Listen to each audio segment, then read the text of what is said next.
بسم اللہ الرحمن الرحیم ربی یسر ولا توسر وتمم بالخیر اللہم افتح علینا حکمتک وانشر علینا رحمتک یا ذا الجلال والاکرام۔ اللہ سبحانہ و تعالی جل شانہ خالق ارض و سما ہے، خالق کائنات ہے، اور اس نے ہزاروں اقسام کی مخلوق پیدا کی ہے، اور تمام مخلوقات میں انسان سب سے منفرد اور افضل و اعلیٰ ہے، اور انسان کی سب سے منفرد خصوصیت علم ہے۔ علم کی وجہ سے انسان تمام مخلوقات میں افضل و اعلیٰ قرار دیا گیا ہے۔ علم ہی کی بدولت انسان صاحب علم اور عقل مانا جاتا ہے۔ علم ہی کی بدولت انسان صاحب شعور مانا جاتا ہے۔ علم انسان کی ذات میں کہیں اور سے نہیں آتا، خارج سے نہیں آتا، باہر سے نہیں آتا۔ دراصل خالق ارض و سما اللہ سبحانہ و تعالی جل شانہ نے ہر انسان کی لوح قلب پر علوم کو درج فرمایا ہوا ہے، علوم کو تحریر کیا ہوا ہے۔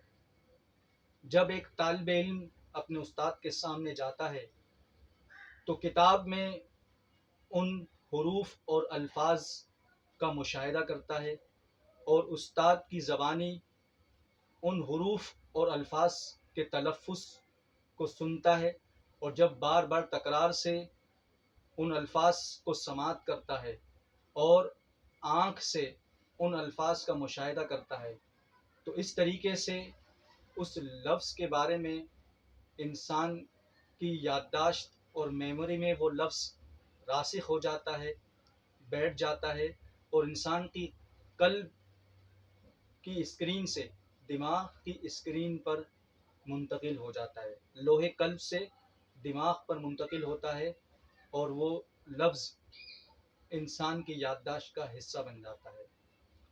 تو جتنے بھی علوم ہیں، سب علوم خالق ارض و سما اللہ تعالیٰ نے انسان کے قلب میں رکھے ہیں، انسان کے دل میں رکھے ہیں۔ جتنی زبانیں ہیں، ان سب کا علم خالق ارض و سما نے انسان کے قلب میں رکھا ہے۔ جتنے بھی علوم ہیں، ان سب کا علم انسان کے قلب میں اللہ تعالیٰ نے رکھا ہے۔ کسی کے قلب میں خالق ارض و سما نے انجینئر بننے کا علم تحریر کیا ہوا ہے، تو وہ انجینئرنگ کے علم کو حاصل کر کے انجینئر بن جاتا ہے۔ کسی کے قلب میں میڈیکل کا علم درج ہے، تو وہ اس علم کو حاصل کر کے ڈاکٹر بن جاتا ہے۔ کسی کے قلب میں تدریس کا علم درج ہے، تو وہ تدریس کے شعبے سے وابستہ ہو جاتا ہے۔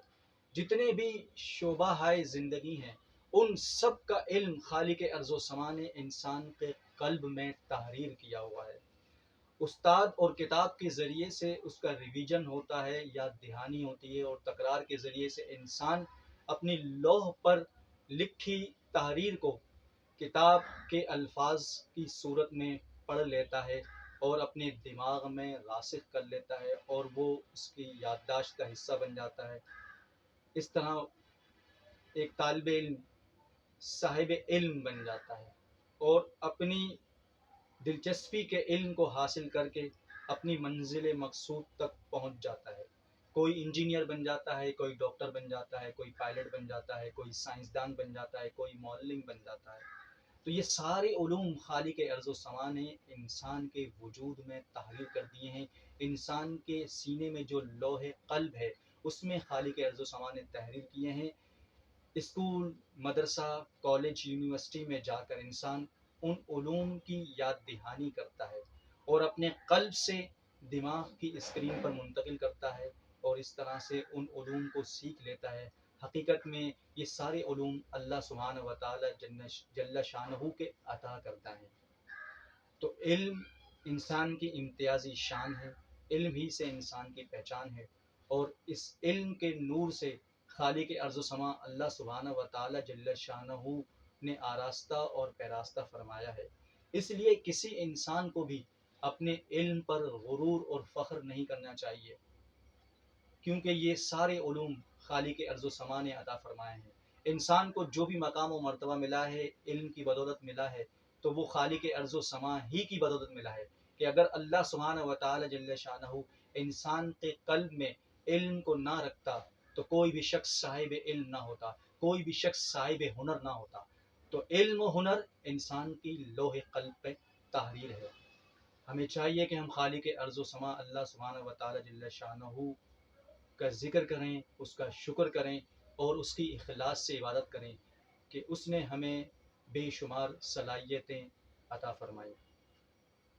خالق ارض و سما ہم نے جو کچھ سنا سیکھا اسے سمجھنے اور اس پر عمل پیرا ہونے کی توفیق عطا فرمائے۔ آمین۔ وما علینا الا البلاغ المبین۔